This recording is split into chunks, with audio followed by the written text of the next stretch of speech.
Hey, we're live. It's an early Friday morning and I look a little tired, and it's not because I am tired. I'm not tired. It's just because I'm not wearing makeup. And when I'm not wearing makeup, I just look like I'm really tired. So, I keep trying to make this earlier. I keep trying to not make these live streams at 1 a.m. But alas, we're here. Okay, I'm just gonna wait for everybody to start streaming in, and I'm gonna share this on YouTube. I really want to try to not make these so late. It's gonna be a work in progress. Actually, the reason why we were a little bit late tonight, I mean a lot late, I really wanted to share this with you guys, and I didn't want to start doing it until I had all my facts ready. Hey everybody. I didn't want to have this until I had all my facts ready because I know that this is a really touchy subject. I want to make sure that I say everything correctly. We're live on YouTube.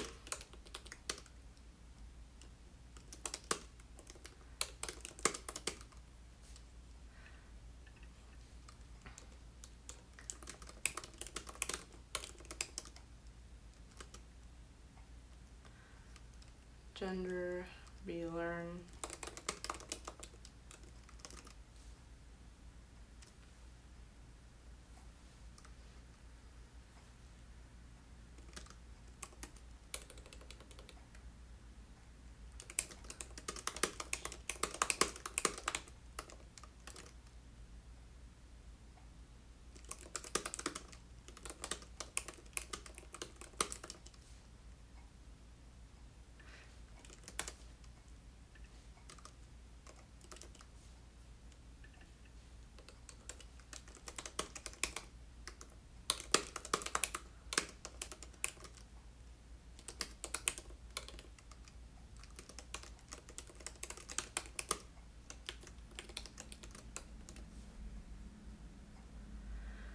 Okay, we're here. Yeah, so this is a really tragic case. Obviously, this isn't every case. This is very it's unique. It happens. It's happened to, parents do all sorts of crazy things with their kids. And if you don't know the story behind David Reimer, I'll tell you what happened. You don't have to guess. But it's really sad, and it teaches us kind of a lot about what we're going through, the scientific changes in the way that we are seeing gender and sex, and the way that we relate to it, the way that it kind of like seeps into our culture, and the way that we treat men and women, and the differences, and the way that we treat children. It's a really touchy subject, and I think that it's the most touchy when we're talking about children, because kids are very malleable in so many ways, but there's only an extent to how much you can control a child's genetics. So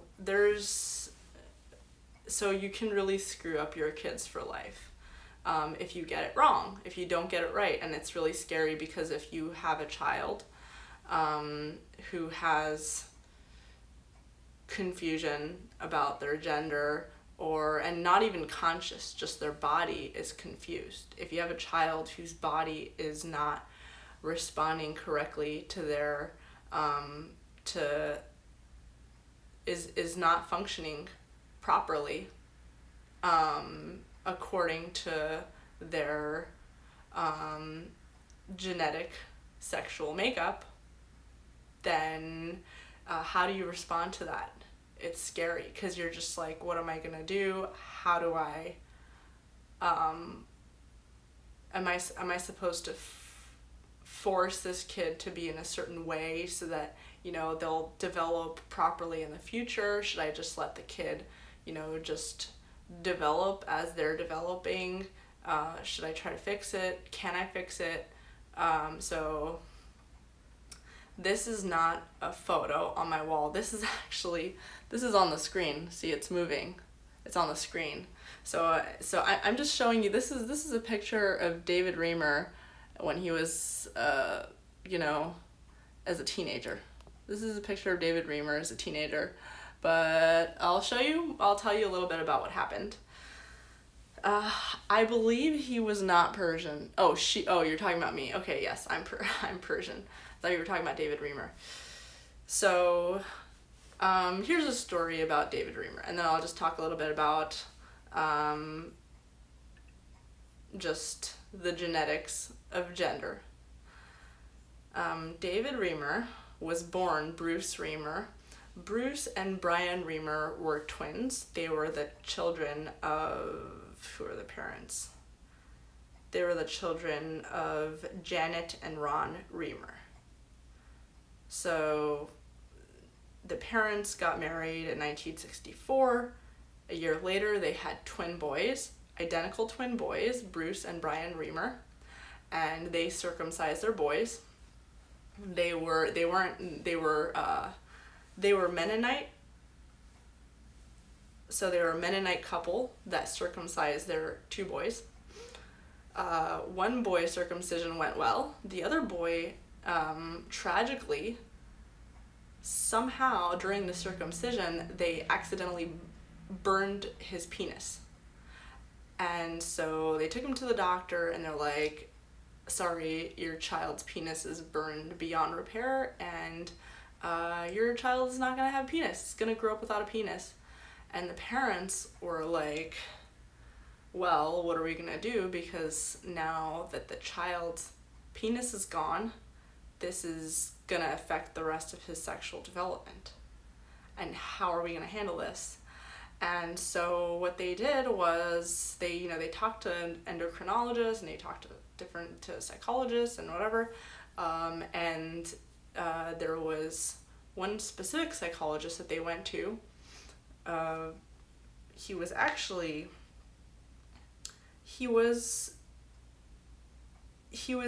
a big psychologist. They took him to they really put effort into looking for the best care for their child, what's going to happen with his future. They went to see a reputable Johns Hopkins psychologist called John Money, Dr. John Money. Dr. John Money was an expert in the theory of gender neutrality. So this is a psychologist he was an expert in theory of gender neutrality. He was supposed to be able to predict how this child's life is going to turn out. So the parents go to this psychologist. They say, what should we do? He says, well, you should do a sex reassignment surgery for the child.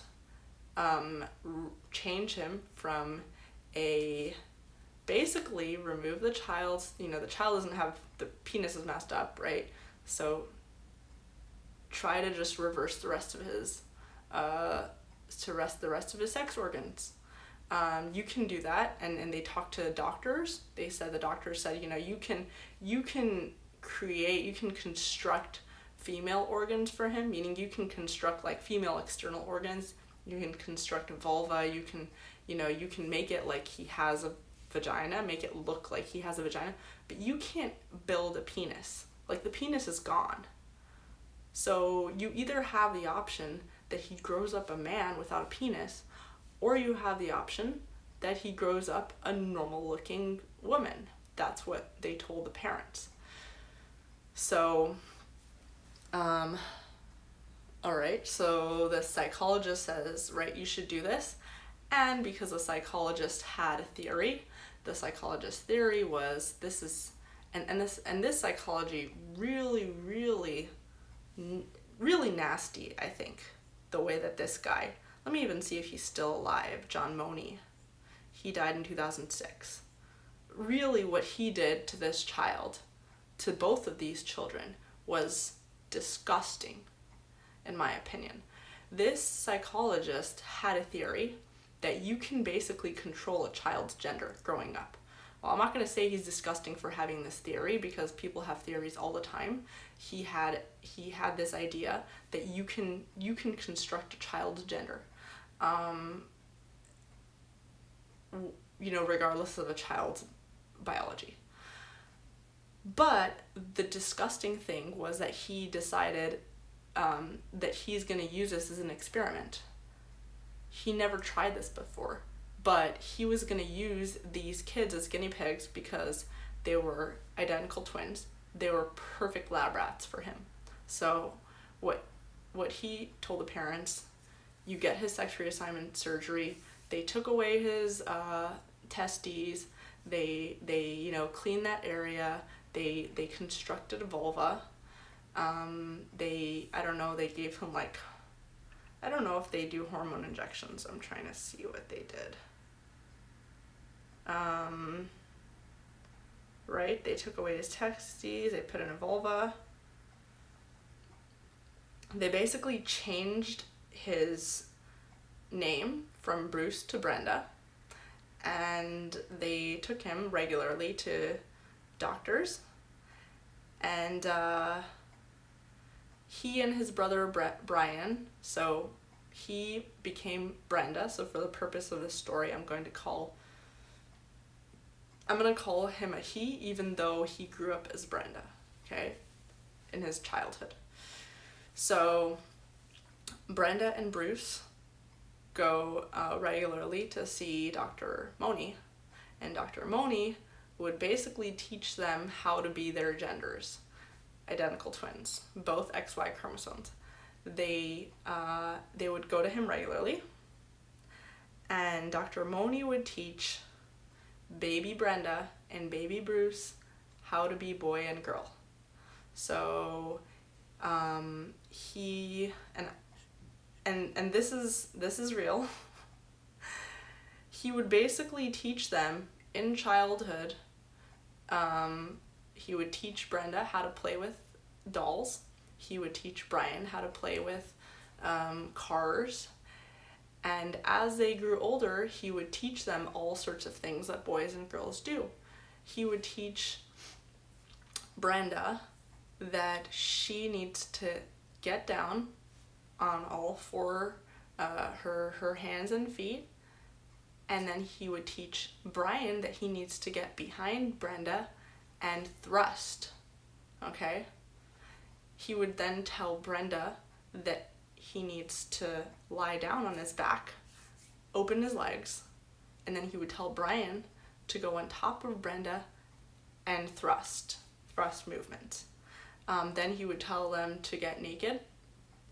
He would tell them to, and he would basically have them play with each other's genitalia,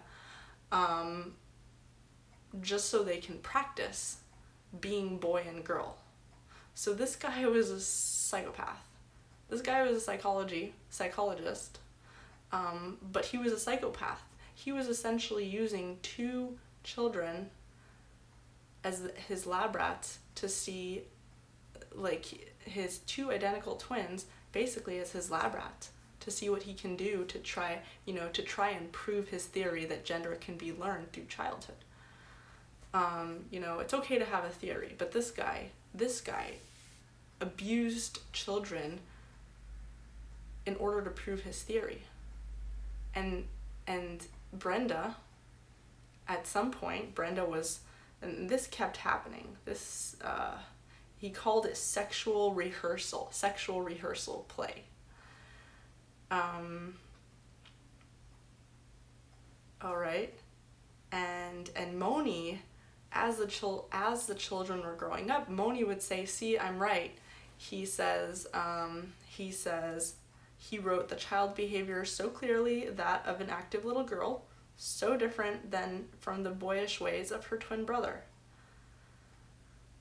He said then they had follow-up visits.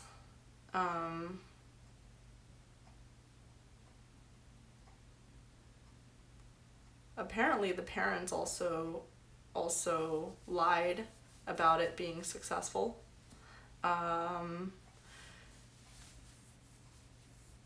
apparently not only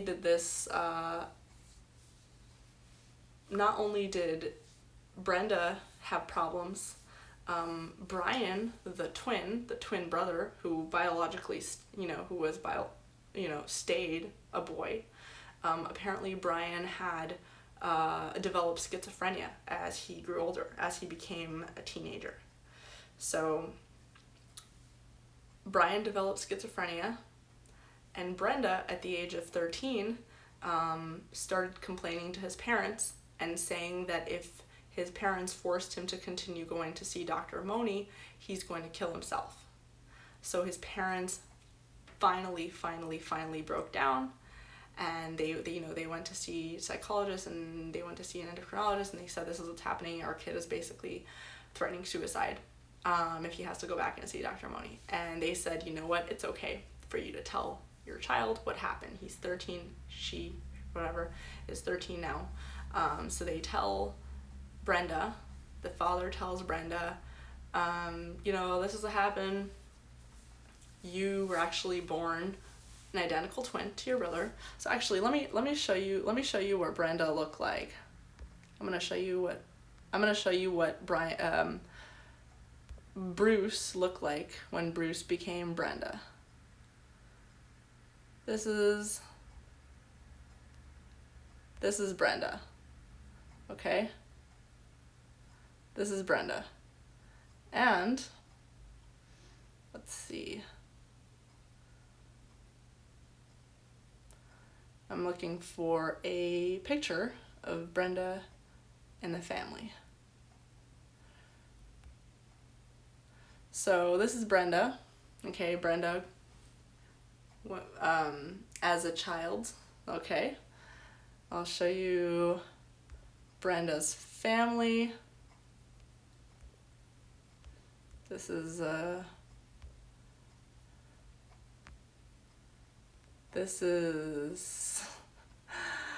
me trying to use this app.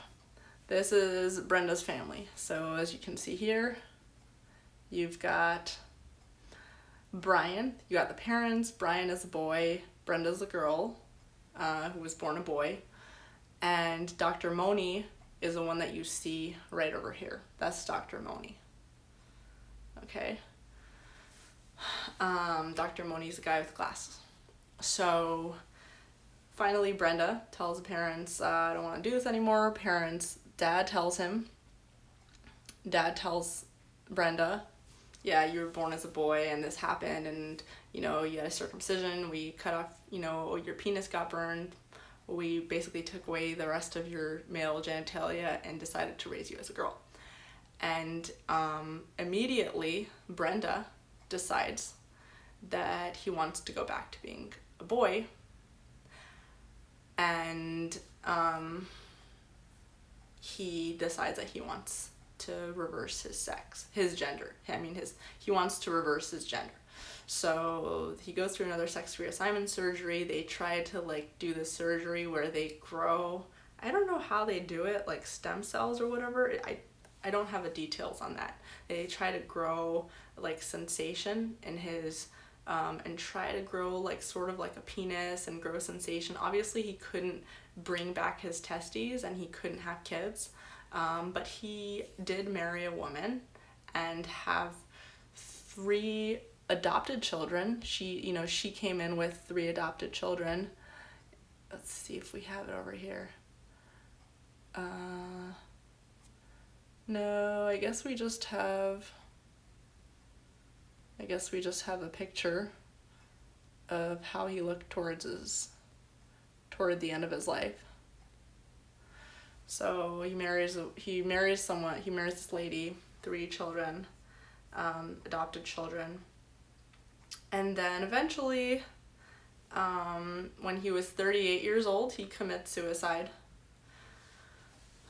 And that's the story. So this is Bruce. And so they were giving him estrogen hormones when he was a child, so that when he grew up, they reversed the hormones.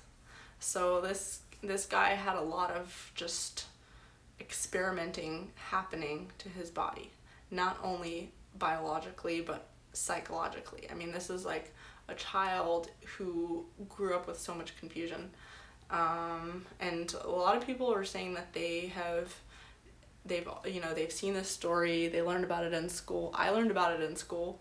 I learned about it in a genetics class because that was my major. So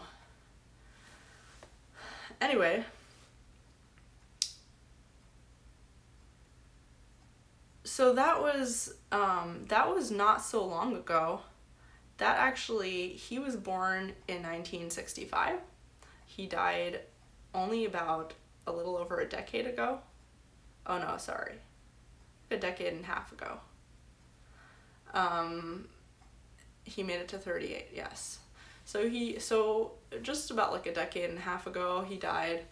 The thing is that when he was born, it was right at the time when the concept of gender became popular. I mean, before he was born, before the 50s, gender was considered just like a grammatical thing. Like, what are your, it was just considered like for grammar. Like, how do you address this person? How do you address somebody who has the female sex? You address them by female gender. How do you address somebody with a male sex? You address them by male gender. But then in the 50s and 60s, there became like this whole cultural revolution with the idea of gender, and that became the idea that gender is not necessarily inherited and it's learned, and so that was like very much like an exciting thing. It was an exciting thing for the psychologists, an exciting thing for a lot of people who were in this, well, like studying gender, sex at the time. And so I want to talk a little bit about just generally problems when it comes to gender, because I feel like there's always like kind of like an either or in our culture. I'm gonna take this picture out. How do I get it out? Okay. There is always like an either or when it comes to the talk about transgender issues. Like, first of all, there's this idea that there's like male, female, transgender. And it's kind of silly. Male, female, transgender, and then there's all these different genders, and they're all totally just like, I mean, there's like pansexual, and I don't know, like I can't even tell you all the different genders, but there's like all these different groups that we put people in, and it becomes like, oh, like, what's your gender? And it's become such a political thing too, because it's like, oh, like, there's no such thing as transgender. Oh yes, there is such thing as transgender. And we're creating this whole political debate on something that's such a sensitive issue that's not how it should even be looked at. It shouldn't be looked at, there are three genders. There's female, male, and transgender. There's male, female, and there's male, female, and there are people who do have complications, obviously, with their gender, with their sex. See, I don't even like to use gender, because gender is a grammatical thing, like how it was before. Gender is not a biological concept. So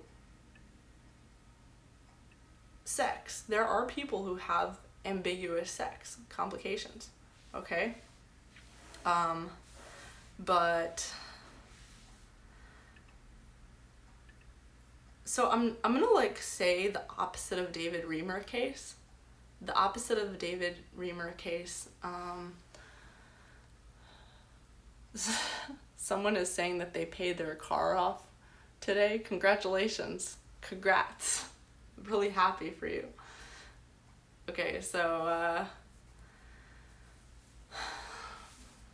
thank you, Steven.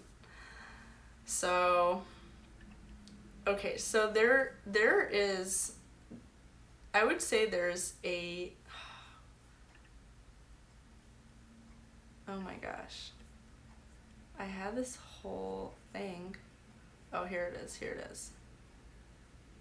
Dominican Republic.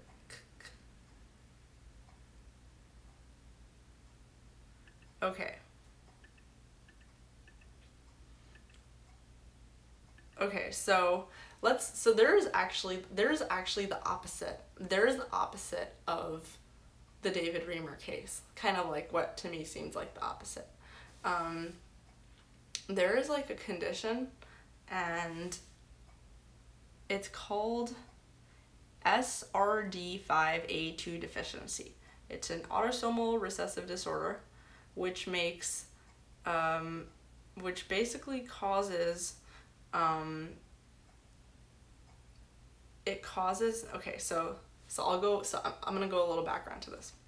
And this is like, I learned this in undergrad, so I basically forgot everything. So like I still have my books, so that's why I just like went back and tried to remember everything. So I'm gonna try and be as accurate as possible. So there is,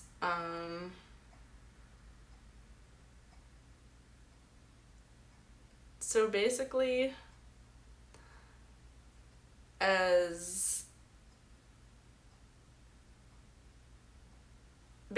in men, if in, okay, sorry. So, a lot of male features are activated by DHT and testosterone, which are two hormones which will activate male androgen receptors that will cause them to look male. Sorry. If the male androgen receptors are not being activated by DHT and testosterone, if a man has low levels of DHT, I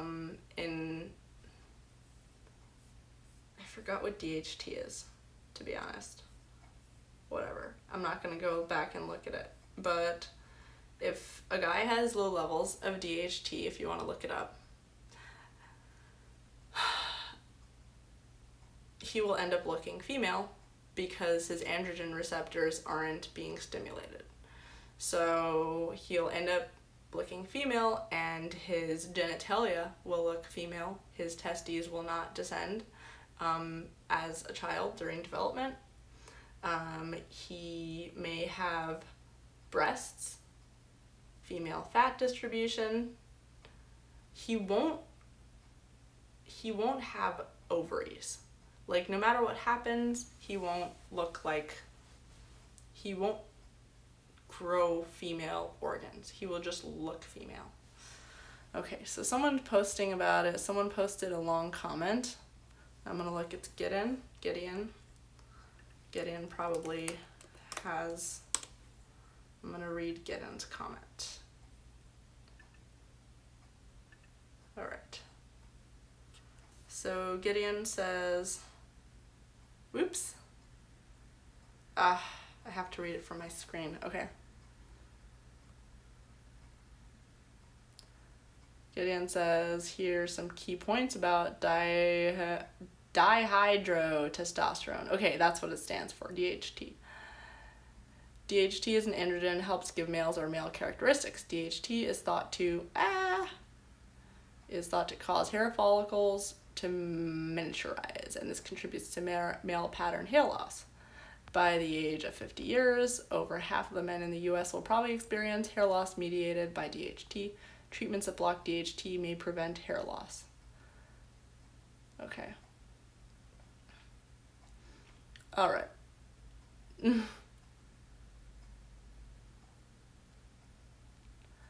Okay. Okay, it was about hair. Thank you, Gideon. So, someone is saying we should talk about movies instead. We can do that. We'll talk about movies. After this commercial featured presentation. Okay, so let's see. But still, they're not gonna have like female organs. They're not gonna suddenly. There was actually in the Dominican Republic, there was a lot of people who, let me see when this was. This happened in the Dominican Republic.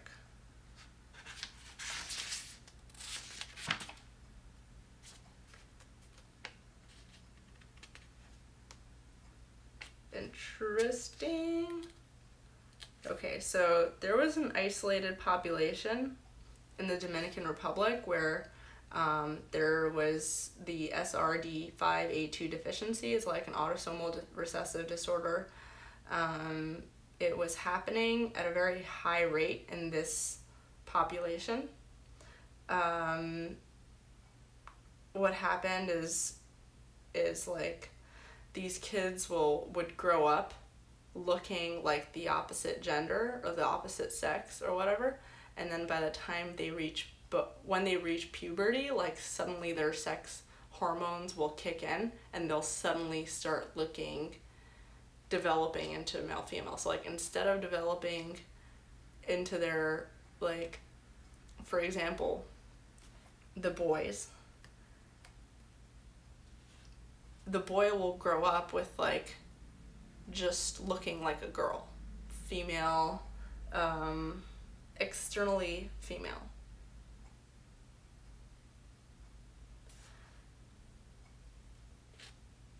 DHT deficient, the child is like DHT deficient, not have a penis and scrotum, or at least it's like still inside, and then will grow up like that, looking like a girl, but then when he hits puberty, suddenly, like, he starts growing in the way that normal people grow, as, you know, before they are even born.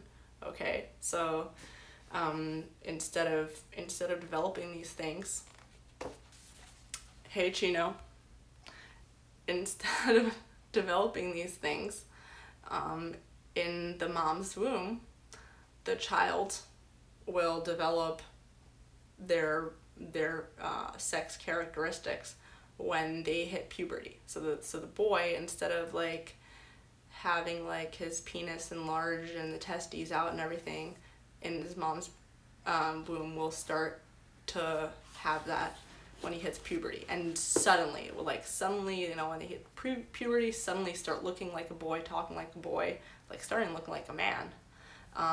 And what they found was that even when these kids grew up as girls, meaning like they looked like girls, they were dressing like girls, they were kind of acting and, you know, going around being treated like girls, when they would hit puberty and become like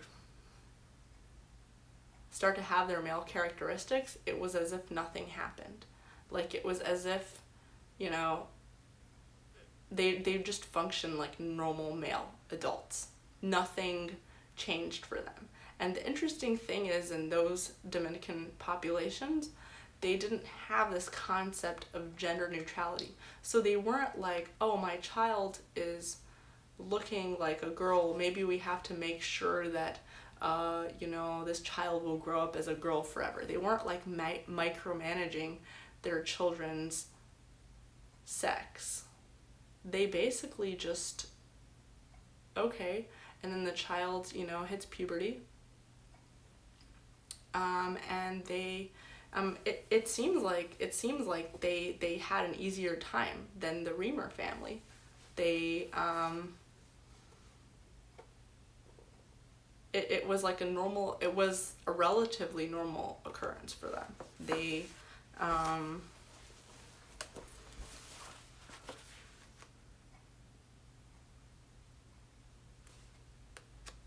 call it, I mean, the book that I'm reading it from calls it gender reversal, but it's not really gender reversal. It's like, I mean, it's basically just their hormones are kicking in.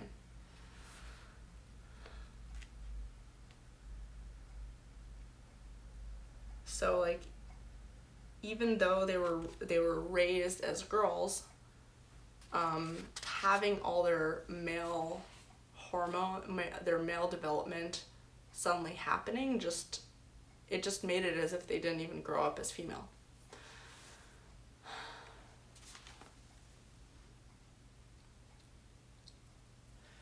Okay. Yeah. So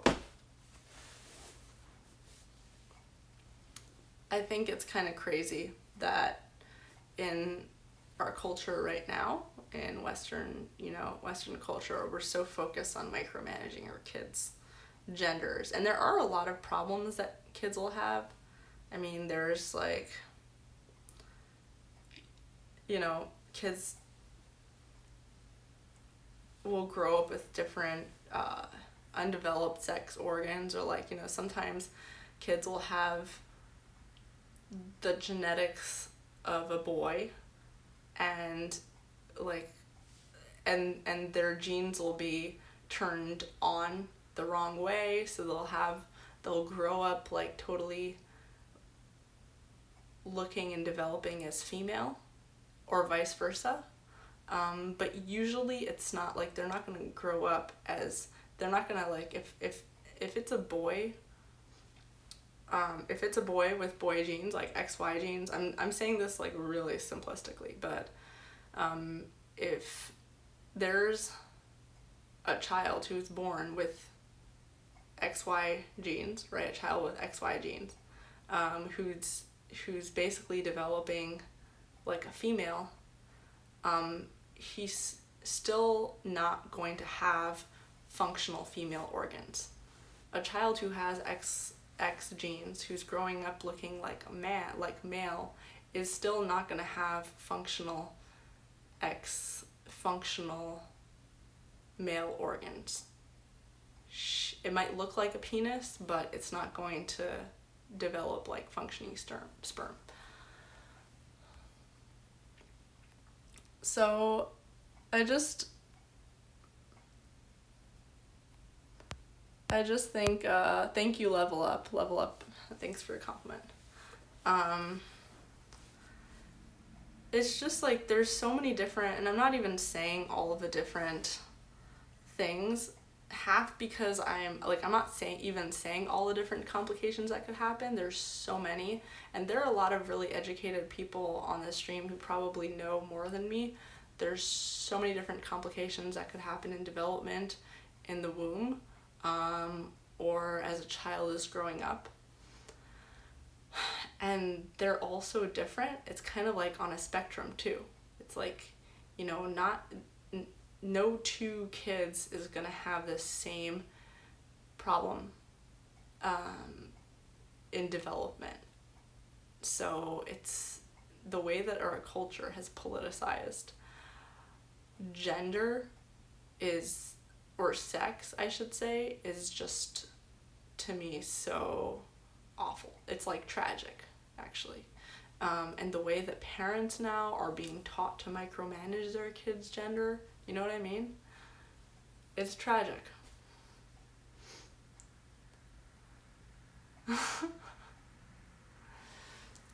No, it's really upset. And I think the story about the Dominican Republic, the families in the Dominican Republic who raise their kids with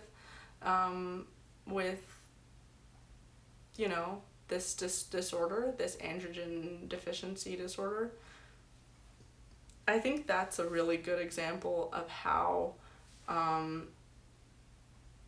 it can just, how not micromanaging your child's gender can actually work.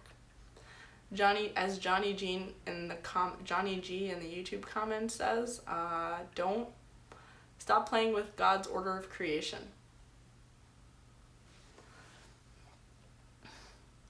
So someone's asking me what I would do with my kids, how I would micromanage my kids.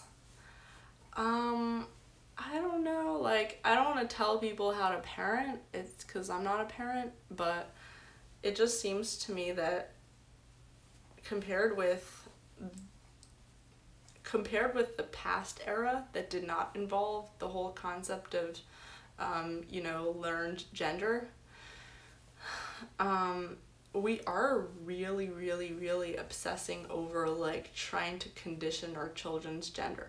Like, oh no, if I don't teach my child's gender this way, or if I don't encourage my child to have a gender this way, then they'll be confused their whole life. When in reality, you can just nourish your child, allow them to grow.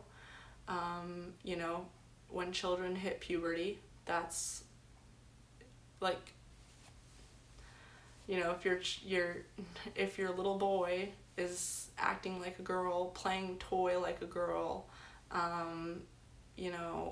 dressing dolls, wanting to do girl things, you don't have to freak out. You don't have to, like, jump in and try to, like, start putting boobs on him. Start teaching your child how to, like, take it from behind. I mean, that's a really extreme case, but there's so much of a concept of people are just so obsessed with children's genders, and so much can change. So much development has not happened during childhood. And it's kind of sad to see how much suicide happens just from this idea of gender or sex or sexual orientation. So yeah, that's a talk about gender and sex. This book that I have, this actually I just got encouraged to talk about this from this one book. It's called DNA, Promise, and Peril by Linda McCabe and Edward McCabe. And it's actually, these people actually teach at UCLA still, I think. I don't know if they still do. But, yeah. Yep. It was published by the UC Press, published at UCLA, which is my alma mater. And that's where I got this book from. So it's a good book. It's really interesting. It talks about all sorts of different, like, cool things that you can do with genetics. You can, like, it talks about IVF and trying to artificially fertilize people. Talks about gene patenting, which is really cool. Felix says I should start doing book recommendations again. Yeah, there's another book that I actually really want to like go into one of the chapters in this book, and it's called Zoobiquity. This is another book actually that was, I think this is also published at UCLA. This is also from a UCLA professor. Okay, it wasn't published at UCLA, but it was written by a UCLA professor. Yeah. So Zoobiquity, this book it's all about like animals, how animals and humans, like all the different similarities that they have, and how they're able to learn so much about humans. Like, you can test just learning so much about humans through animals, like, and it's so cool to watch. If you have, like, pets, if you have a pet, you would love this book. It's really cool. If you have a pet, you should read this book. It's like you start to form a relationship with your animal that in a way that you couldn't before. It's like you almost start to develop this like human relationship with your animal. Just understanding like, okay.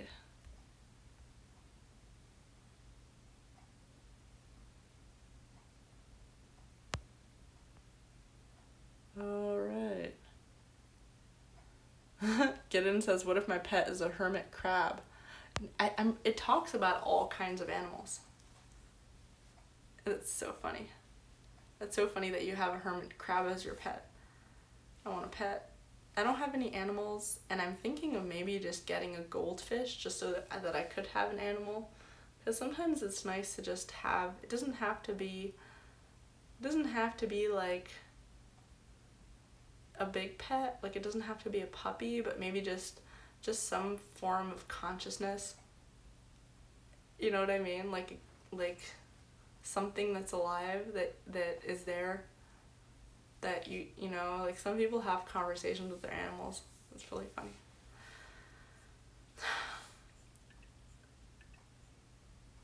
I don't like the way that sex has become such a thing.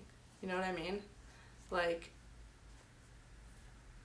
I don't like the way that, like, you know, in the army, it's like, oh, you know, if you're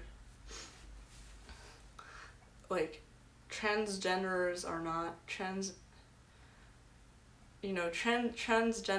is not or trans individuals are not allowed in the military, or should be allowed in the military, or whatever. It's like the whole idea of transgenderism is so tragic. It's such a tragic idea because it kind of boxes everybody in one box. And the truth is that they're all different like colors. You know, there's like all kinds of people with different variations of how their sexual development is. You know what I mean? There's like, you can't put everybody in one box. I mean, there's like one person who might have like a small, like they're like over, their androgen receptors are like overproducing, so it's a girl and she starts to, you know, maybe she'll grow some facial hair or whatever. And then there's some people who, like, you know, their genitals are completely like, you know, formed differently, you know, and so like, or like hermaphrodites. And so you can't just put everybody in one box and be like, okay, like everybody, you know, you're all transgender and now you have to be under this transgender guidebook. It just seems unfair to me. You know, people should just be treated as human beings with their individual talents and skills, and based on individual basis. If they can pass psych evaluations for the army, if they can pass physical evaluations for the army on an individual basis, that should be the conversation. The whole conversation of transgenderism, you know, like whether or not transgender individuals should be allowed in, you know, different bathrooms. It's like, that shouldn't even be a conversation.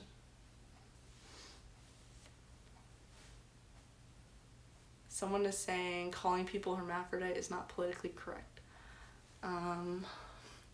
Really? I feel like I'm probably going to say something that's going to get me in trouble. Because, like, I always say things that without realizing that they're, like, offensive to people.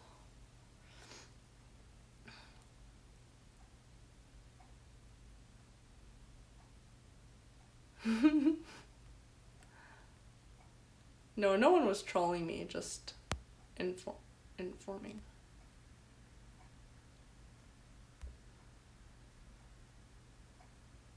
Okay.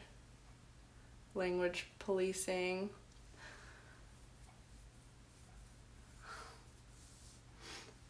Yeah, okay. So Yeah, so it just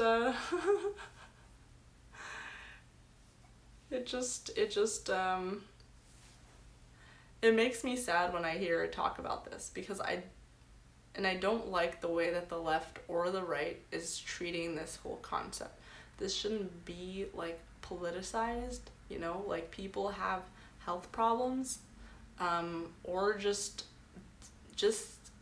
and sometimes it's not a problem, sometimes it's literally just people's bodies are different or their brains are different. They don't have to be like put in a box. Everybody is so different. You can have like guys who are exceptionally feminine.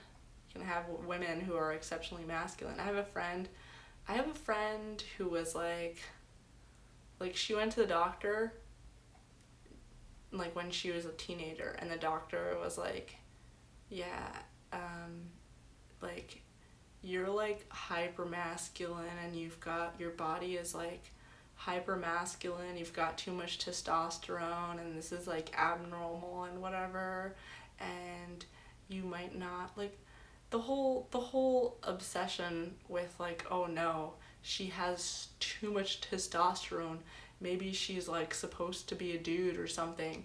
And it's like, some people just have different levels of testosterone in their bodies.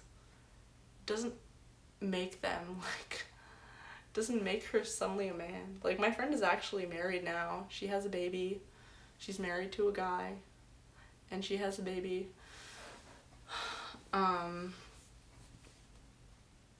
Yep. I kind of wonder if like people with ambiguous sex organs in the olden days, because you know this isn't like a new thing, people had different people have different sexual development. We've always had this throughout time. It's not a new thing. It's not like people decided that they want to have different, you know, sexual development and they came up with it. It's like it's been around always. I wonder how people were. I wonder if the amount of suicide that happens in the sex ambiguous community, I wonder if that was the case centuries ago or even decades ago. I wonder if it was like that before. I haven't looked into it, but I would encourage you to look at it, to look it up.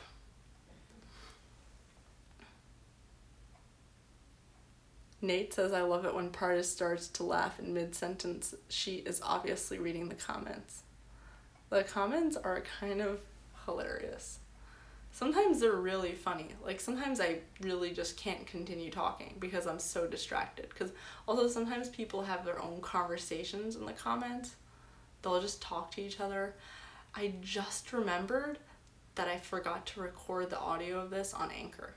It's like the podcasting app that I've been using before, and I keep forgetting. Every night I keep forgetting to record it on Anchor. So I'm gonna try and start doing that. But yeah, I just wonder if like the suicide rates were this high in the past before transgenderism became a political concept, you know, or even a cultural concept. Before transgenderism became like this group that we put everybody into, you know, and it's like people are just afraid to talk about people are just afraid to talk about their kids' gender or sexual orientation, because like any tiny difference or like abnormality, or I don't even want to say abnormality because like sometimes it's not even like crazy abnormality. Sometimes people are just like a tiny bit different, and these doctors and psychologists and experts will just blow it up to this whole thing of like, you know, let's now micromanage. You know, what if you just let kids be kids? and just go with the flow. Just raise them like how people raise their kids for ages. And not obsess over like their gender.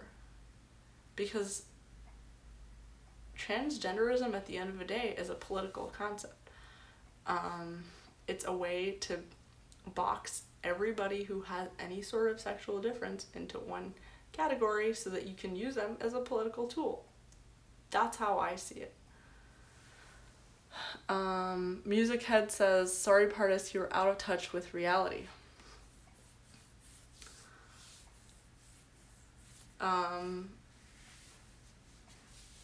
I'm not saying that, I mean, I don't even know what you think I'm saying. But yeah, that's all I'm saying. I'm just saying that it's a spectrum. There's no like transgender gender. It's a spectrum. There's so many different types of people, and it's not fair to box everybody with differences. I mean, I have masculine features, but that's like a very light variation. And then there's some people who are just totally just male in a lot of ways. Like, I mean, it's like, where do you draw the line between somebody who's like, where do you draw the line between identifying somebody as male or female and deciding that they're part of this other gender?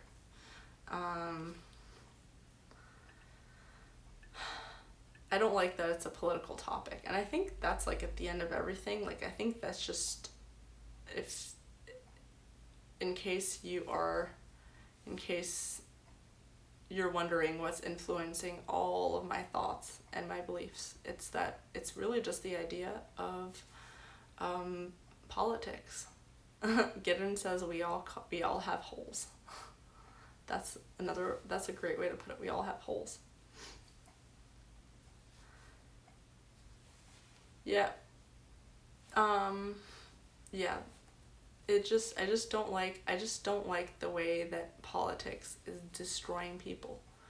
A lot of it is politics. It's destroying people. It's like putting a lot of people in a box. It's putting a lot of people in a box for political purposes. And it's not fair. I don't like it. Okay. All right. Any other questions? I hope that nothing here is taken out of context.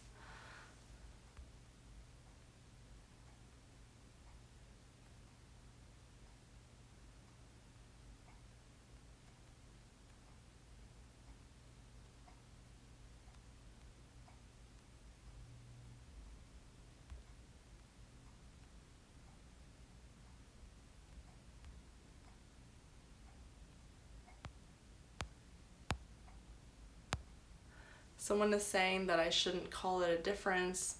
I should say there's healthy and not healthy. Well, of course, there's healthy and not healthy, but there isn't a fine line between what's healthy and what's not healthy. So just as the same as there isn't a fine line between transgender and the idea of transgenderism is a political,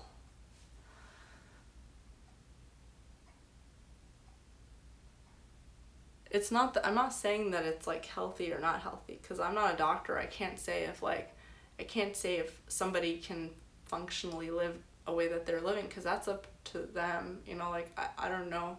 That's like if a child with, let's say Bruce Reimer, if Bruce Reimer continued growing up with a burned penis, I can't say, is that healthy or not healthy? I mean, I guess it's not healthy because his penis is burned off, but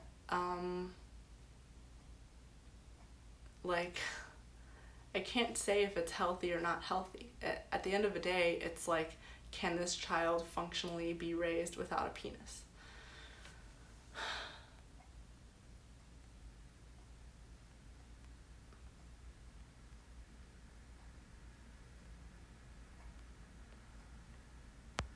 Okay. Hopefully I don't get in trouble with this live stream. And hopefully everyone will be fine. Nate is saying, if my brother decided to live as a woman, would I still love him? Of course I would still love him. I don't think my brother would decide to live as a woman.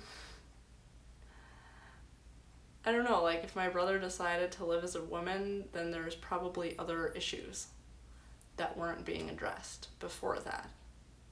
There's probably a lot more problems that we weren't addressing before that. He wouldn't, just being himself, he wouldn't decide that he wants to go and live as a woman.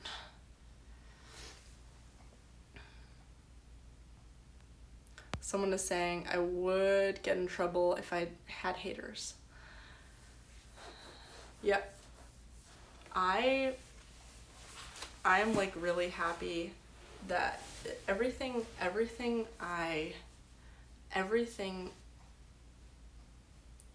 I say, I really try to say it in a way that's as apolitical as possible, because this is like a life problem, you know what I mean? And just as with any life problem, we should be able to talk about life problems the way that they are, the way that like they affect us, that they affect society. We shouldn't have to talk about them in a way that our politicians want us to talk about them, because political groups, political media, they're abusing culture. They're almost like manufacturing culture for their own parades. And it makes me upset. So I hope that this live stream doesn't get politicized. I hope that people can think and talk about these topics. If you disagree with me, hopefully it's not in a political way, because that's not what I want to accomplish. I don't want to push a political argument. I just want to push a Pardes argument, and my argument is basically that this shouldn't be a political thing. This should be just, people should be able to talk about it without all these black and white political generalizations. Okay.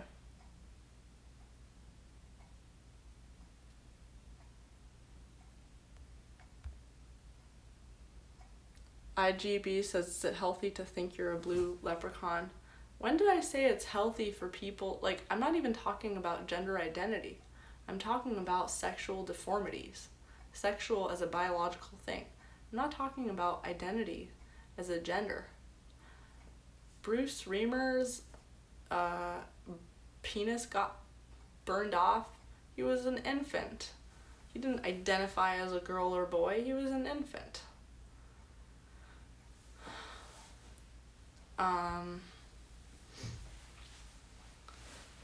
No, I'm not talking about, a child who's just one day he's saying like, oh, I want to be a girl or I want to be a boy. Children, by the way, children say stuff like that all the time. Like, I don't have my own kids, but I grew up in a house with a lot of kids. I'm the oldest of 5 kids. We used to be 6. I have, we always had kids at our house. We always had guests. We had my sister has a kid. I don't know, kids say like weird things. I babysat my whole, since I was 13. I was also a tutor. I also taught throughout college. I taught in daycare. Like, kids would say the weirdest things, like, I want to be this, I want to be that. When I was little, I wanted to be white. I know some people think of me as white, but in my school, and I mean, I'm Middle Eastern, So in my school, I was considered far from white. I wanted to be white when I was little. The kids want to be all sorts of different things. So like I feel like that's a different it's like a different topic, but yeah, it doesn't mean that this child is now like identifying as either they're children. Sometimes adults are like children, are acting like children, or they have other mental health problems. And the idea of gender identity is also very politicized, I think. Because the idea of gender identity is really just someone is whatever. I'm not even gonna go into that.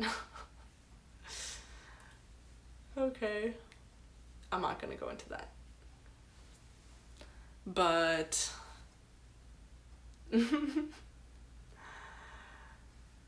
but yeah, sometimes kids are just kids, and they're not necessarily like identifying one way or another, and you just let them grow up as kids. Let them say whatever they want to say.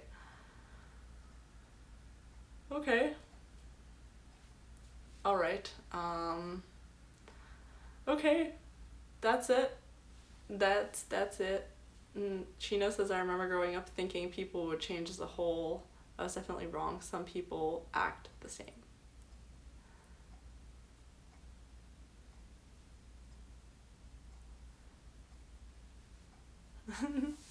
Okay, I'm just reading the comments. Okay.